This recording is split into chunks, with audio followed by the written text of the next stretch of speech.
stage, tell them not to change. Adrenaline and rage, I may never change. Running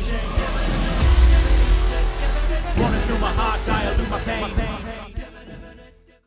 Asif Uddin, mashallah. Saqib Ali. Yes. MashaAllah.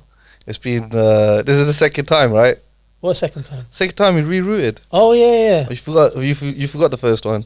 No, I haven't forgotten it. That's the only one I've done. Yeah, so it's the second one. 4 or 5 then, okay.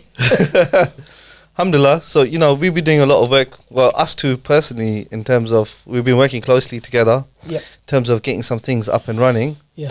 But there's a question. Why isn't anyone bothered by new Muslim support? I mean, why is Dawah seen as like, the appealing, the most attractive option? Yeah, why is post-Shahada Dawah not glamorous? It's because everyone's likes a little bit of, I don't know. They like that process of giving Dawah and trying to convince someone. You've kind of, in that respect, you've kind of won them over, yeah. Yeah, won them over. And once they're convinced, once you won them over, then dealing with the real issues that they're going through, it takes a different shift and a different kind of like job role in some respects, because you go on from being like a da'i, in some respects, to becoming like a social worker. Okay. And that's not glamorous. No one wants to be dealing with other people's problems, right? I don't feel that from a post-Shahada perspective, we need to do that. Do I necessarily have to do that? Obviously, you have to help them and help them with that transition. But I feel that one of the most important things that new Muslims really need is to connect them as strongly as possible to Allah and have that tawakkul.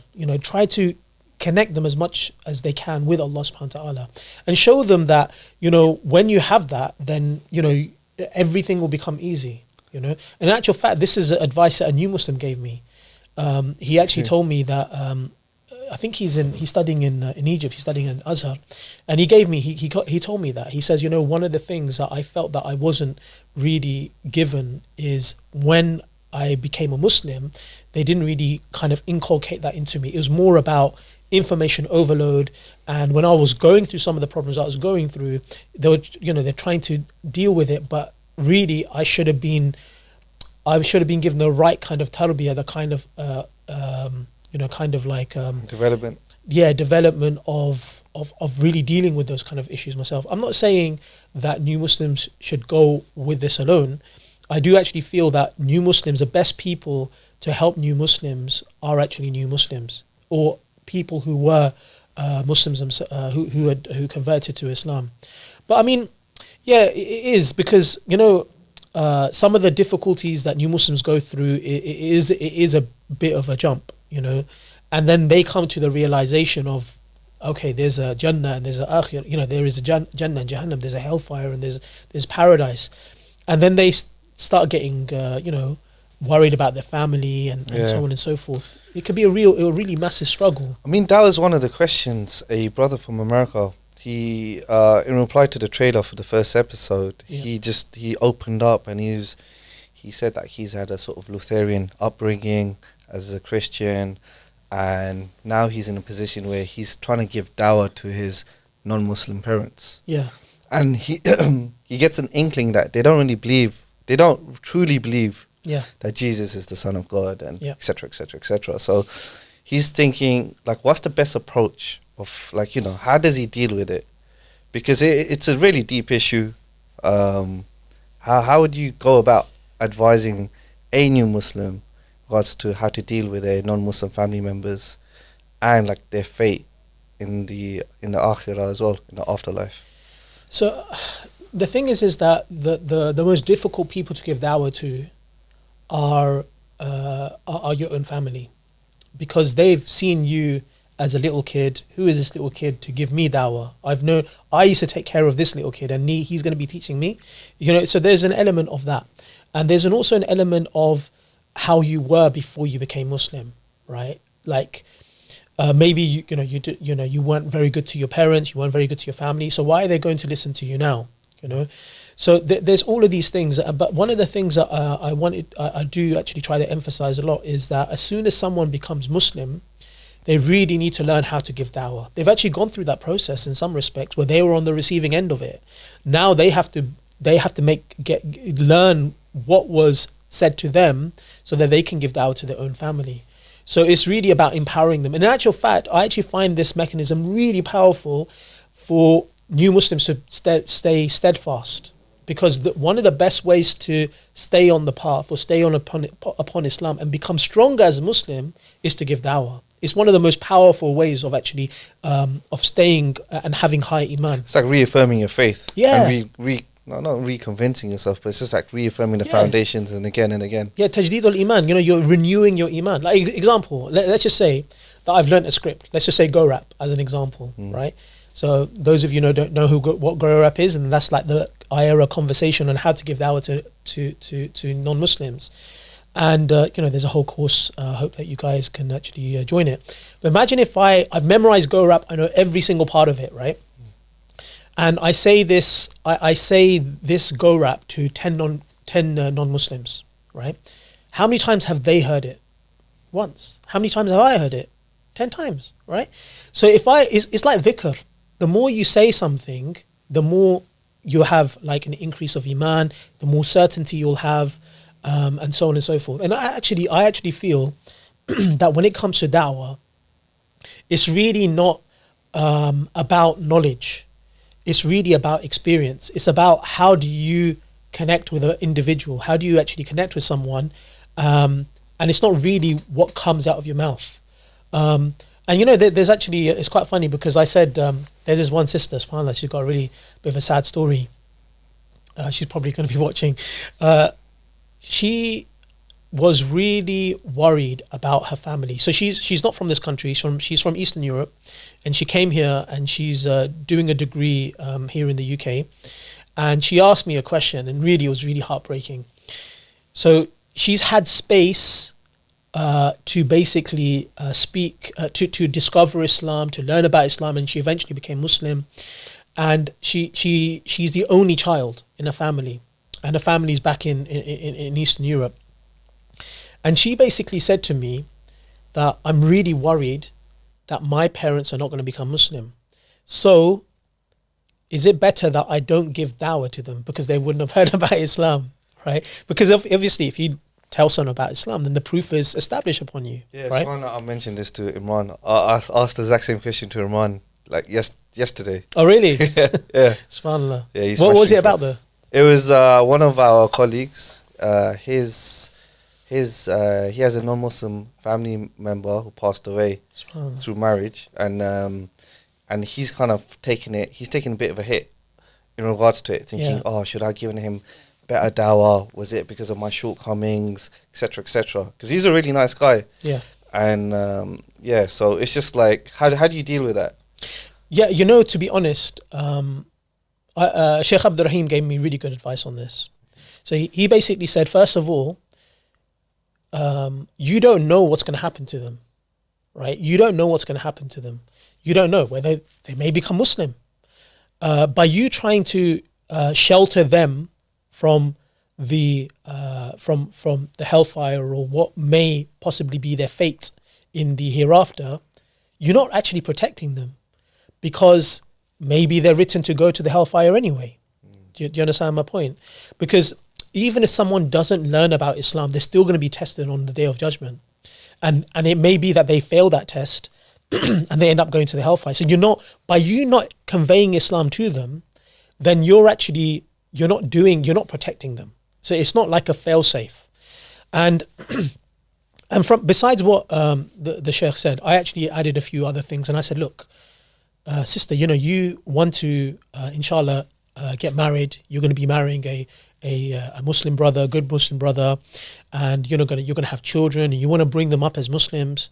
So you have to have that difficult conversation, and that's actually one of the most difficult conversations that you'll have, with your family, and that is that you're going to tell them that they're Muslim.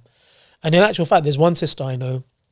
another sister that I know, she hasn't told her family that she hasn't become Muslim yet, because what she wants to do is that she wants to kind of save up a bit of money, and then when she tells, be financially secure, because she's really worried she's going to get kicked out. And this is actually something which is very common. It's very common in the UK. There's another sister who's messaging us on Instagram, subhanAllah, and we're sending her items, Islamic related items, to her home, and she's like messaging us, when's the item coming? And she's really paranoid as well, and she's worried about her mum finding out that she's Muslim, and you'd think, like, you know, we're living in this open and free society, that a lot more people will be a lot more like welcoming to their children changing their faith or adopting a new faith, but it's quite backward, to be honest. Yeah, I mean, part of it is because of what they've learned about Islam. So they need to undo some of the things they've actually learned about Islam due to the media and how it portrays Islam.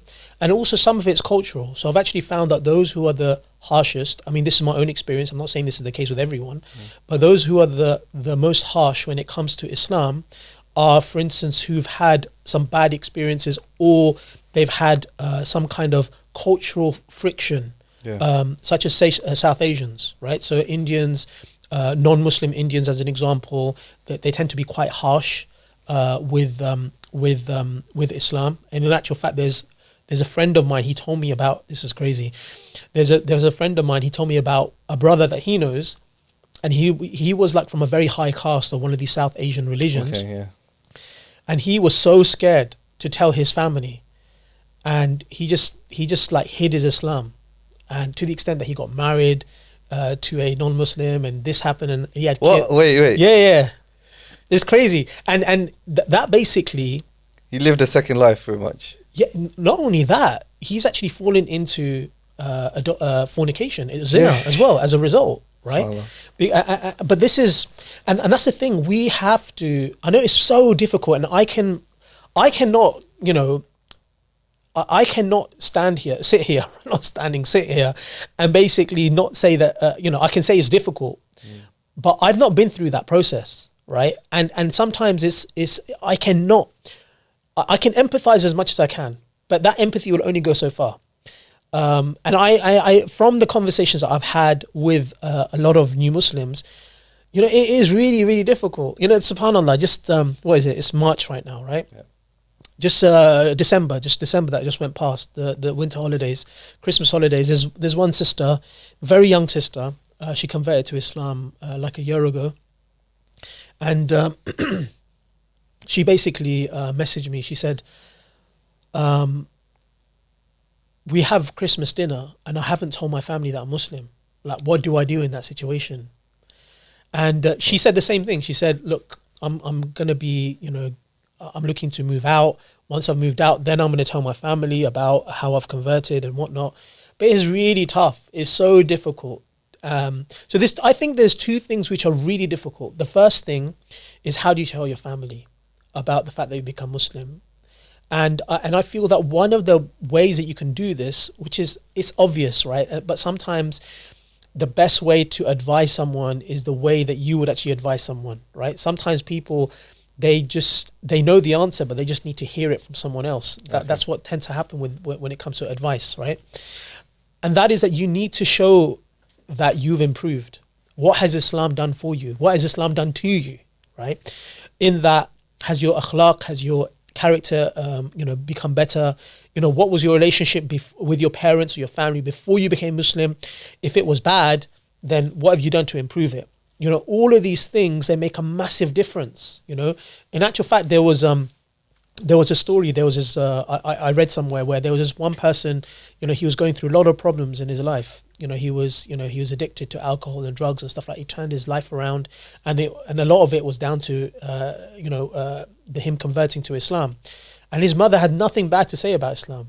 You know, she said, if Islam did this to him, then what have I got a problem with? I'm glad he became Muslim. Because before he became Muslim, he was this and he was that, and he just used to do all kinds of crazy stuff. So that's a very extreme example. But the point is that new Muslims, they really need to do something, show their parents and their family how they've actually, how Islam has actually, change them, right? Because it's very easy to argue with your family because you're out of sheer eagerness and desperation. You're going to be speaking to your family, and generally when someone's very enthusiastic and very, you can be a little bit harsh, overzealous, like a bit. They may think you just joined a cult, to be honest. Jamal, can we bring you in, please? He forgot. Yeah, I had to bring you in, bro. So what? You are a resident new Muslim, right? Alhamdulillah. So just new Muslim, like revert Muslim. New Muslim, revert Muslim. They say we're always new Muslims, isn't it? Because there's so much to learn.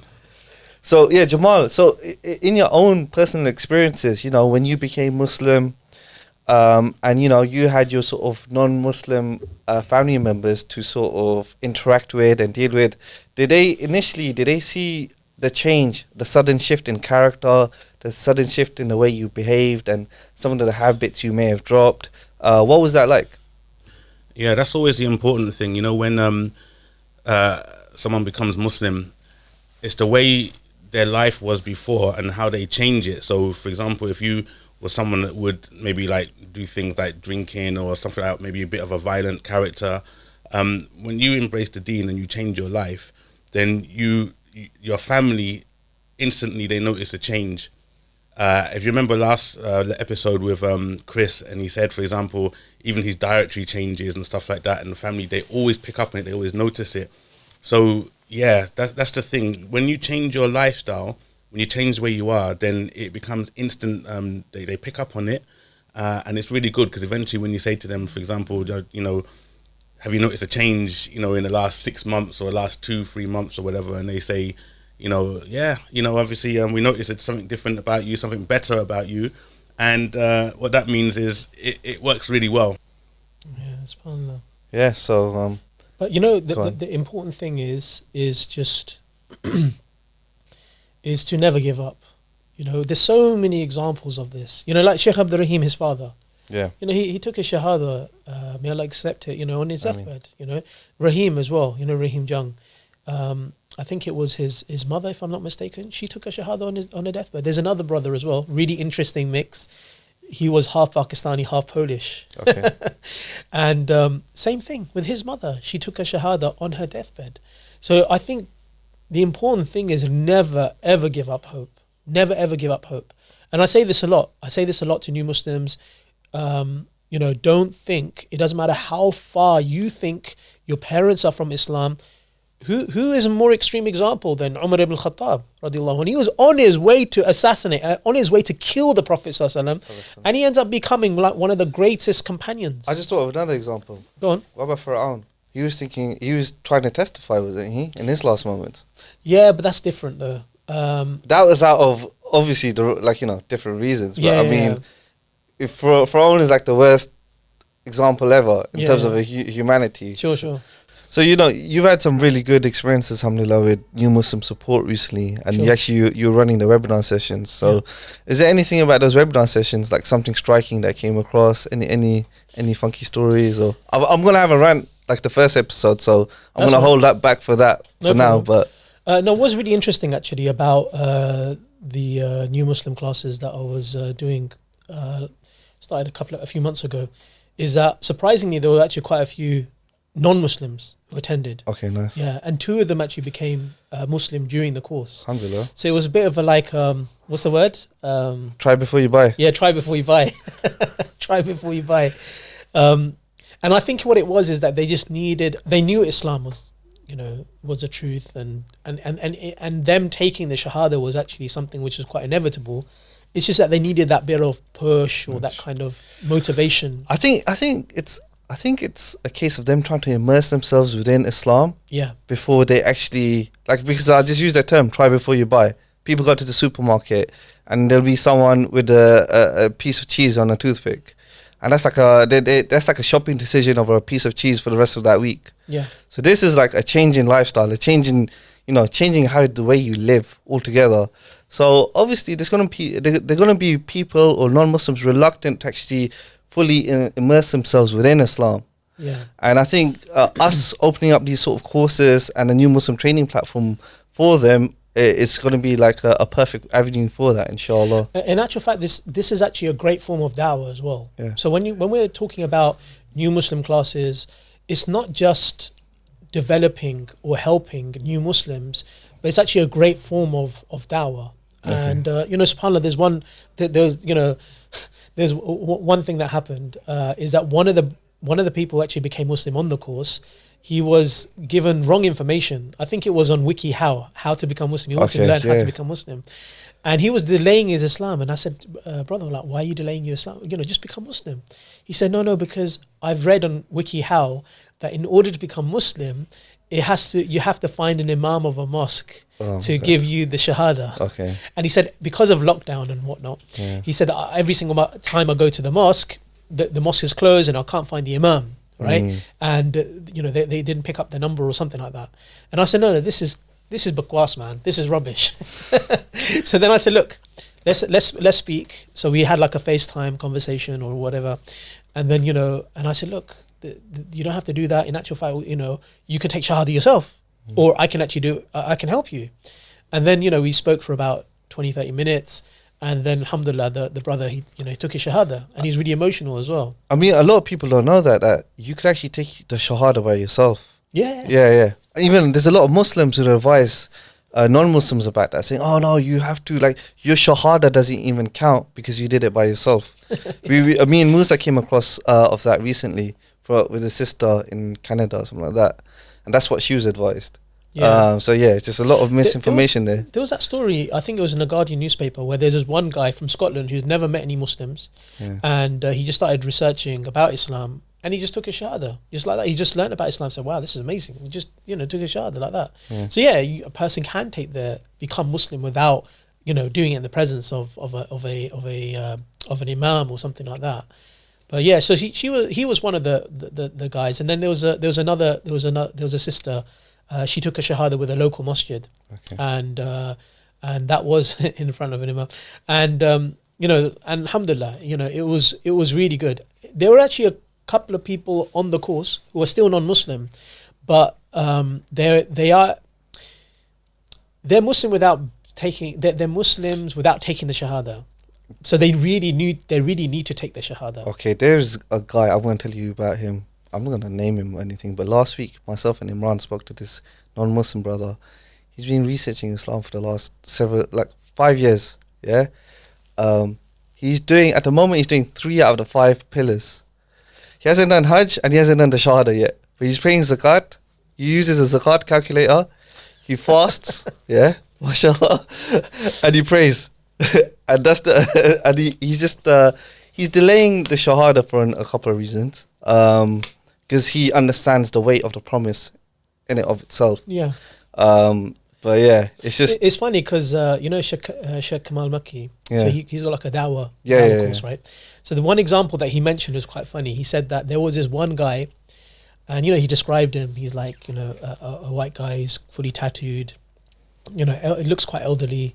He looks like Father Christmas. He said, right, and he said that he was like a mechanic. And he used to go past this mechanic, not every so often, but he used to go there. He just randomly just went there, and he started speaking to him about Islam. And he said, "Yeah, I'm interested in Islam. I'm already reading the Quran." He said, "Oh wow, really?" He said, "Yeah." He said, "So why don't you become Muslim?" He said, "I want to basically read the Quran, and then I want to check it out, and I'll see." So after some months, the Sheikh, he went over to this place, and he spoke to this guy again. He said, "So what happened? Did you read the Quran?" He said, "Yeah, I love the Quran. It's beautiful. It's really good." So why don't you become Muslim? He said, "At the moment, I'm reading Sahih al-Bukhari." And he started laughing. He says, "Come on, man. Are you going to start reading like Sahih Muslim and Abu Dawud until you finally become Muslim?" He said, "Look," and this is a really good way of actually giving dawah to someone. You don't need to know everything about Islam before you become Muslim. Like example, he gave a really good example that he could relate with. And that is that imagine if you're buying a car.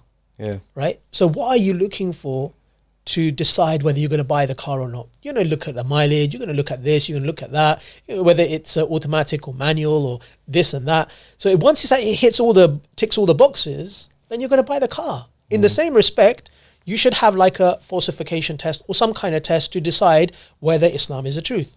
Is it this? Is it that? Once it ticks all those boxes, just become Muslim. And he really, because he's a mechanic, he could really relate to that. And then alhamdulillah, he took his shahada. I mean, well, this guy, he's doing a PhD in something, so... Oh, wow. Yeah, and at the moment, he's reading Ibn Kathir's, like, tafsir of the Quran as well. So he's really studious, mashallah. Oh, wow. Inshallah, yeah, we'll make dua for him, that he's going to accept it Inshallah. sooner rather than later.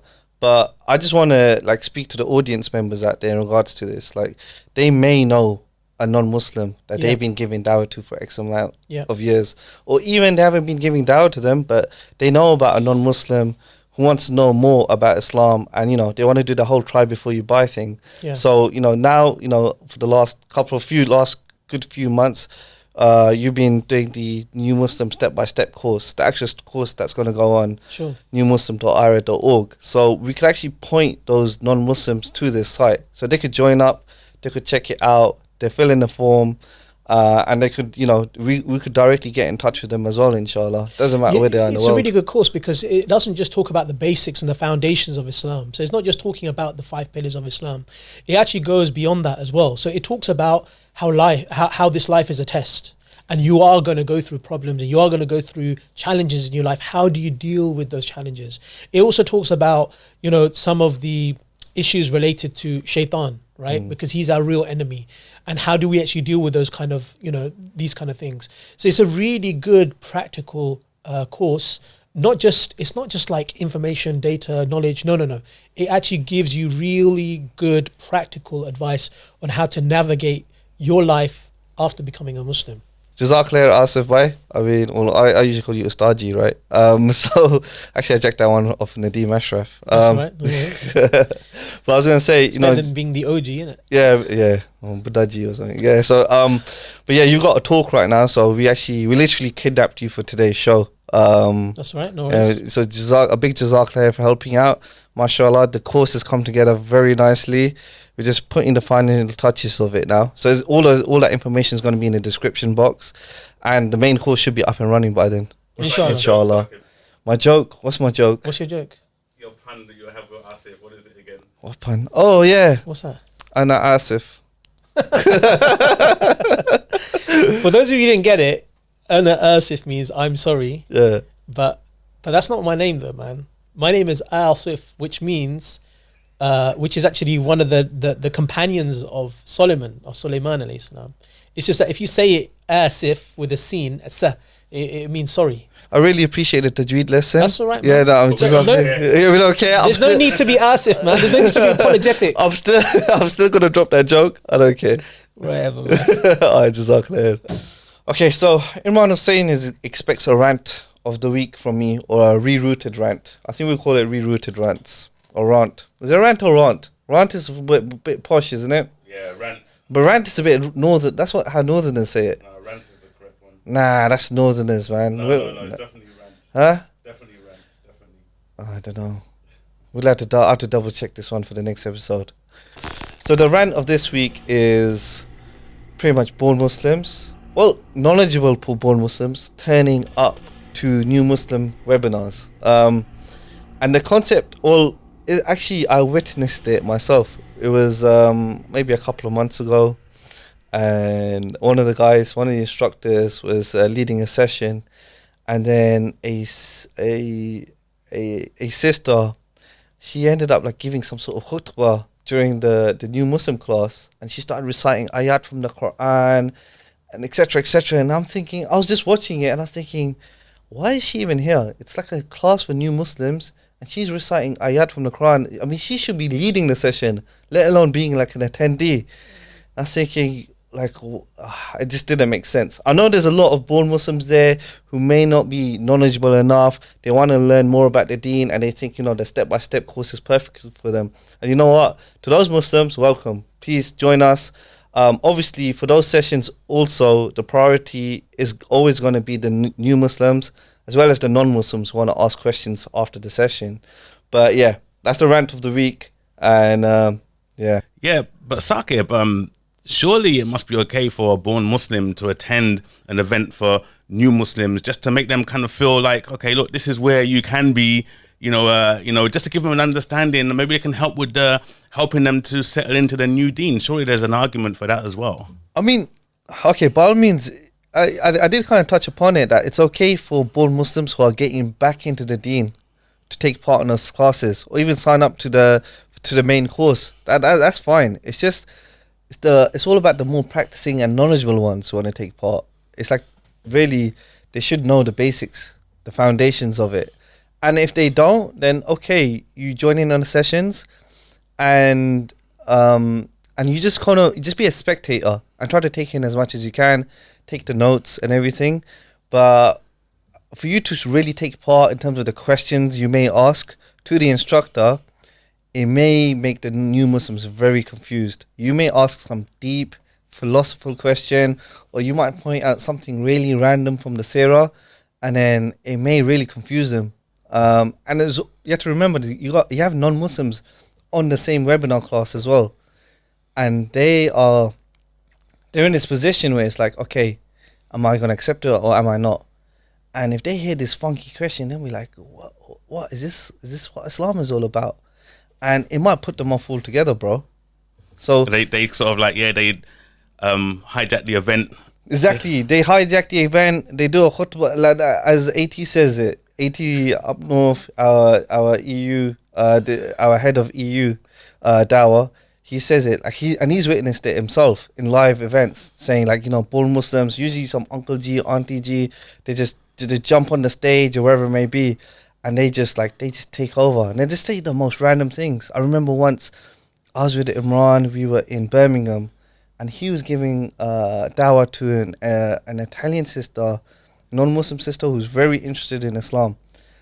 Uncle G just comes in and he just starts randomly he starts talking about random stuff like, do you know pork is haram?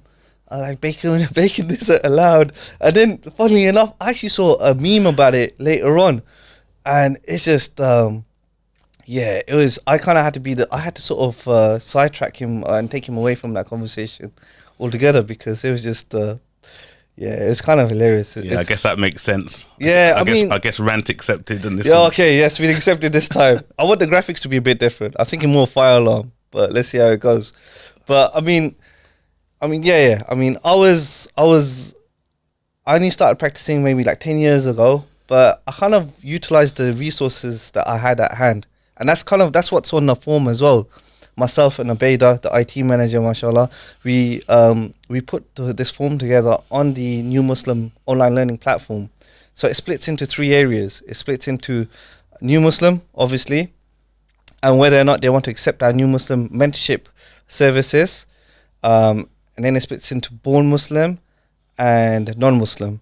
So with the Non-Muslim, it's like, okay, you're interested in taking this course or taking part in the webinars. So do you want a call from us so we could further facilitate you learning more about Islam? And there's been several people who've signed up already, and we haven't really pushed this platform yet as of the time of this recording. And then there's the Born Muslim section, and it's like really making sure that do they really need to take part on this course or on the webinars themselves, and do they or whether or not they have access to those services around them, a masjid, a knowledgeable, a family member. So, and if they do, then is there any reason for them to actually take part in the webinars? Inshallah, next episode, Imran Hussain is going to be back with us. Unfortunately, he had a few family issues to deal with. So make dua for him and his family. And to be honest, the next episode is going to be quite an interesting concept, because we did a touch upon it in this episode, and it's about there's so many non-Muslims out there who are so close to accepting Islam, and they're just on the edge, and it's going to be called exiting the matrix. That whole concept of red pill, blue pill. Yeah, I'm looking forward to that. Yeah. Definitely. So I know I'm pretty sure you've got family members yourself who are quite close, right? I do, yeah. I do. Actually, yes, I do. And Yeah. my niece actually is very, very close. And Inshallah. Hopefully she can watch this episode and Inshallah, yeah. that give a little bit of a push. Yeah, exactly. Because tomorrow isn't guaranteed. And there's so many non-Muslims out there. I'm sure of it. SubhanAllah. I mean, we're being I wouldn't say inundated with messages, but we are getting a fair amount of messages on the New Muslim training portal from non-Muslims saying, I want to learn more about Islam. And I touched upon the conversation with the guy doing his PhD. the conversation that me and Imran had, we had with this guy. He's practicing 3 out of 5 pillars. So and he's been doing that for a fair few years. But yeah, I mean, I think it's just, and I know there's a lot of Muslims who are watching this show who know about other non-Muslims who are close. So, you know, I think try to get them. You know what? All the details are gonna be in the description in regards to how for them to get in touch with us. We're gonna be calling some of them, right? Is that right? I mean, that's the plan. We're gonna actually try to speak to them on the show itself. They don't have to turn up in terms of their face or something like that. They don't have to be on camera, but they could speak about what they're going through at the moment, and then we could try to sort of facilitate them accepting Islam or learning more about it initially, because I'm pretty sure there's so many more cases. There's so many cases out there, and I think this should be a core component of this show as it is, to engage with the audience. We touched upon the new Muslim problem, the typical new Muslim problem earlier on in the show as well. How to deal with non-Muslim family members, and that's what we're going to try to bring, like a further depth to the show in that regard, to engage with the audience. And yeah, so that's what we're going to be doing next episode, inshallah. What about for people who always struggle with Dawah? I know obviously ReRooted Raw is kind of like really getting down to the crux of things and getting people to actually become more active. So we're not actually going to be speaking to non-Muslims on their behalf, are we? We want them to still do it themselves, right? Obviously, I mean, yeah, we can't do. So it's pretty much we're gonna lead by example, inshallah, and they could really take control of certain situations as well, and try to do their best. And if they come across, you know, a few hurdles here and there, then, you know, we're here for them in that regard. We've got outreach specialists all over the world, yeah, and we've got 109 at the moment, in all the continents, yeah. So there's always pretty much we have all the major languages covered, and alhamdulillah, the results are showing it for themselves at the moment.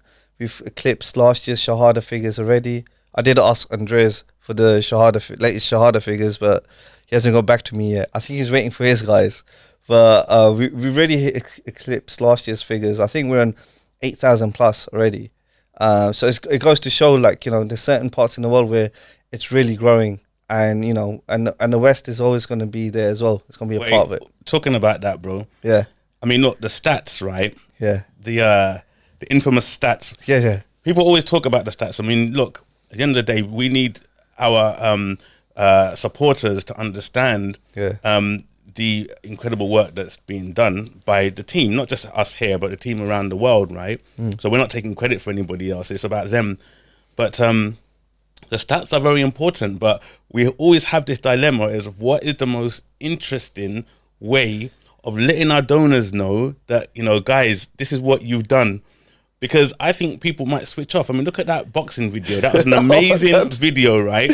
And I've got to show a clip of this video if I can. This amazing video, and the story was going on, and you know, stuff like that. And then suddenly, we had these stats that came out of nowhere. Now, for our main supporters, those stats are very, very, very important, and they probably would have found that to be the most important part of that whole video. But for everybody else, it was like, hang on a second, what happened to the protagonist here? Like, what are we talking about? What's going on here? That was kind of wow. Where did that come from? Yeah. So you put me into a funny situation here, Jamal. Nice one. So all the bruises that I'm gonna get from Hamza about this, it's your fault. Well, I mean, look, it just so happened to be that Hamza was the one delivering the stats, but it was something that had to be done. How could he do it in a way that it's sort of like, okay, yes, this is still entertaining. What could he do? Like, you know, like special effects or something like that? Well, we tried that, but it didn't really work. But stats need to be delivered. Yeah, I mean, and that's the thing. You know, it's Ramadan to Ramadan, and we had to show it, like, the donors and showcase the work we've done. And I mean, and we really need to sort of present that in a fashionable way, in a very nice way.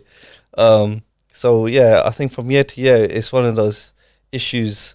There's cumbersome issues that we do come across, but I think I'm gonna do a spoof version. I think that's the plan. That's in the works. Yeah, you promised that. Yeah. I'm gonna do a spoof version of what we did. Let's see how that goes. Let's see how that comes across. But seriously, I mean, as I mentioned that, and we made a joke out of it, but the stats are really the most important thing that we want to come across, right? So it's our job to make it more interesting. But you just mentioned, for example, we have 109 outreach specialists in every continent.